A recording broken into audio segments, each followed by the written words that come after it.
ओम नमः शिवाय। श्रावण मास महात्म के 22वें अध्याय की कथा का आज आप रसपान करेंगे। इसके पहले के अध्यायों का यदि आपने अभी तक श्रवण नहीं किया है तो कृपया चैनल पर जाकर उन अध्यायों का भी श्रवण जरूर कीजिएगा। आइए अब रसपान करते हैं श्रावण मास महात्म के 22वें अध्याय की कथा का। इस अध्याय में श्रावण मास में किए जाने वाले संकष्ट हरण व्रत का विधान बताया गया है। भगवान शिव कहते हैं, हे मुनिश्रेष्ठ, श्रावण मास में कृष्ण पक्ष की चतुर्थी तिथि के दिन सभी वांछित फल प्रदान करने वाले संकट हरण नामक व्रत को करना चाहिए। सनत कुमार बोले, किस विधि से यह व्रत किया जाता है? इस व्रत में क्या करना चाहिए? किस देवता का पूजन करना चाहिए और इसका उद्यापन कब करना चाहिए? उसके विषय में मुझे विस्तार पूर्वक बताइए। भगवान शिव कहते हैं, चतुर्थी के दिन प्रातःकाल उठकर दंत धावन करके इस संकट हरण नामक शुभ व्रत को करने के लिए यह संकल्प ग्रहण करना चाहिए। हे देवेश, आज मैं चंद्रमा के उदय होने तक निराहार रहूंगा और रात्रि में आपकी पूजा करके भोजन करूंगा। संकट से मेरा उद्धार कीजिए। हे ब्रह्मपुत्र, इस प्रकार संकल्प करके शुभ काले तिलों से युक्त जल से स्नान करके समस्त आहिन कृत संपन्न करने के बाद गणपति की पूजा करनी चाहिए। बुद्धिमान को चाहिए कि 3 मासे अथवा उसके आधे परिमाण अथवा 1 मासे स्वर्ण से अथवा अपनी शक्ति के अनुसार स्वर्ण की प्रतिमा बनाए। स्वर्ण के अभाव में चांदी अथवा तांबे की ही प्रतिमा सुखपूर्वक बनवाए। यदि निर्धन हो तो वह मिट्टी की ही शुभ प्रतिमा बना ले। रम्य अष्टदल कमल पर जल से पूर्ण तथा वस्त्रयुक्त कलश स्थापित करें और उसके ऊपर पूर्ण पात्र रखकर उसमें वैदिक तथा तांत्रिक मंत्रों द्वारा 16 उपचारों से देवता की पूजन करें। हे विप्र, तिल युक्त 10 उत्तम मोदक बनाएं। उनमें से 5 मोदक देवता को अर्पित करें और 5 मोदक ब्राह्मण को प्रदान करें। भक्ति भाव से उस विप्र की देवता की भांति पूजा करें और यथाशक्ति दक्षिणा देकर यह प्रार्थना करें कि हे विप्रवरी, आपको नमस्कार है। हे देव, मैं आपको फल तथा दक्षिणा से युक्त 5 मोदक प्रदान करता हूँ। हे द्विजश्रेष्ठ, मेरी विपत्ति को दूर करने के लिए इसे ग्रहण कीजिए।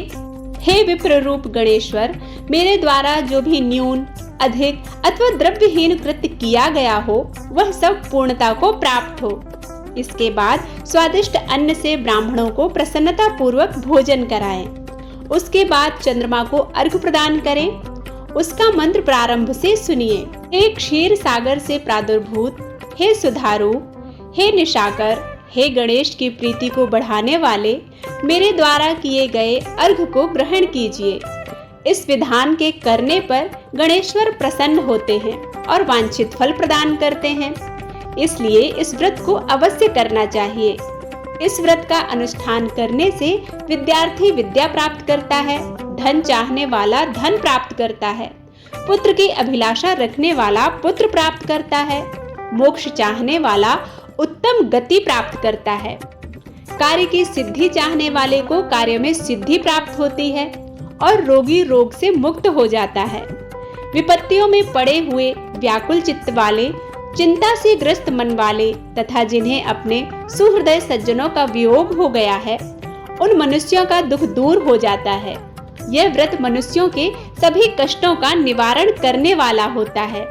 उन्हें सभी अभीष्ट फल प्रदान करने वाला, पुत्र पौत्रादि देने वाला तथा सभी प्रकार की संपत्ति प्रदान कराने वाला होता है। ओम नमो हैरंबाय मदमोदिताय संकटस्य निवारणाय स्वाहा। इस मंत्र को बोलना चाहिए। बुद्धिमान व्यक्ति को चाहिए कि इंद्र आदि लोकपालों की सभी दिशाओं में पूजा करे। अब मैं मोदकों की दूसरी विधि आपको बताता हूँ।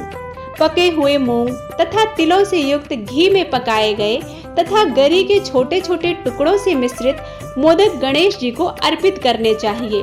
उसके बाद दूर्वा के अंकुर लेकर इन नाम पदों से पृथक पृथक गणेश जी की पूजा करें। उन नामों को मुझसे सुनिए। हे गणाधिप, हे उमापुत्र, हे अघनाशन, हे एकदंत, हे इभवक्त्र, हे मूषक वाहन, हे विनायक, हे ईशपुत्र, हे सर्व सिद्धि प्रदायक, हे विघ्नराज, हे स्कंदरो, हे सर्व संकट नाशक, हे लंबोदर, हे गणाध्यक्ष, हे गौर्या मंगल संभव, हे धूमकेतु, हे भालचंद्र, हे सिंदूरासुर मर्दन, हे विद्यानिधान, हे विकट, हे शूर्पकर्ण, आपको नमस्कार है। इस प्रकार इन 21 नामों से गणेश जी की पूजा करें।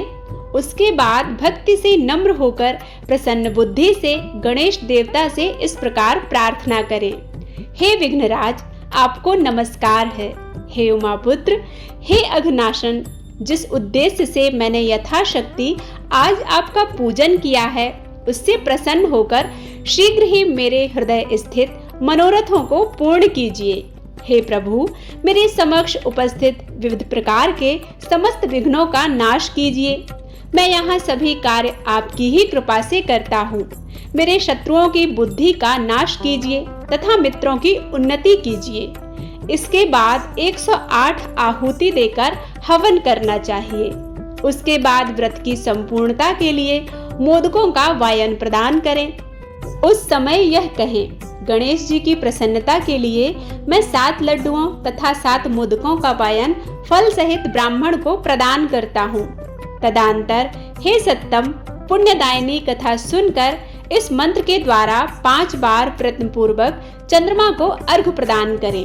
क्षीर्णोदारण संभूता अत्रि गोत्रस्य मुद्भवा ग्रहणार्घम मया दत्तम रोहिण्या सहिता शशिन, अर्थात क्षीर सागर से उत्पन्न तथा अत्रि गोत्र में उत्पन्न हे चंद्र, रोहिणी सहित आप मेरे द्वारा प्रदत्त अर्घ्य को स्वीकार कीजिए।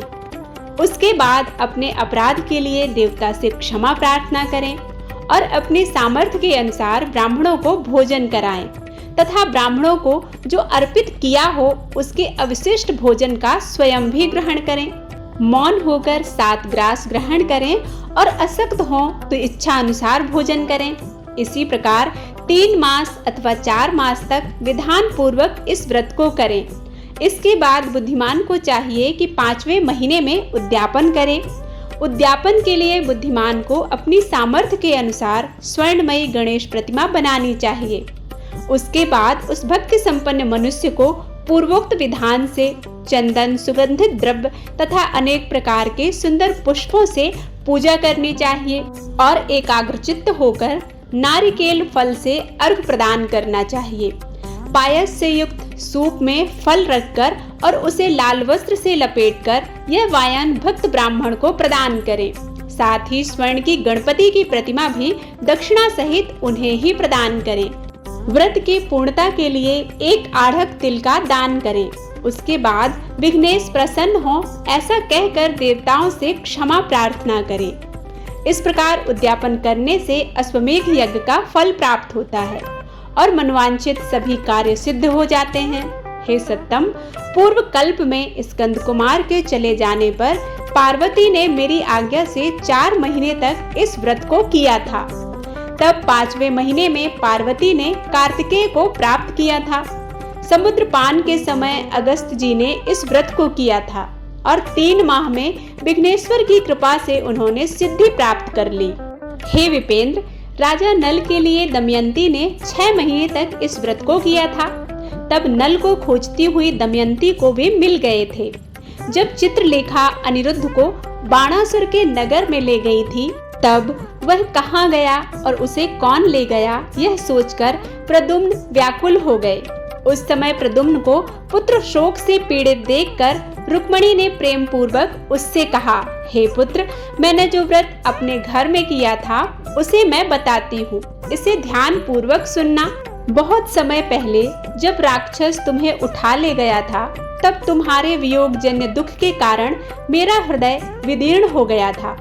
मैं सोचती थी कि मेरे पुत्र का अति सुंदर मुख कब देखूंगी। उस समय अन्य स्त्रियों के पुत्रों को देखकर मेरा हृदय विदीर्ण हो जाता था कि कहीं अवस्था साम्य से यह मेरा ही पुत्र तो नहीं।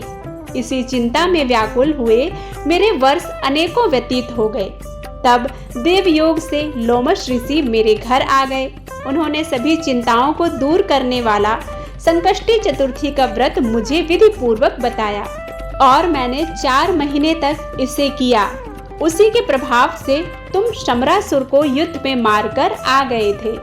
इसलिए हे पुत्र, इस व्रत की विधि जानकर तुम भी इसे करो, उससे तुम्हें अपने पुत्र का पता चल जाएगा।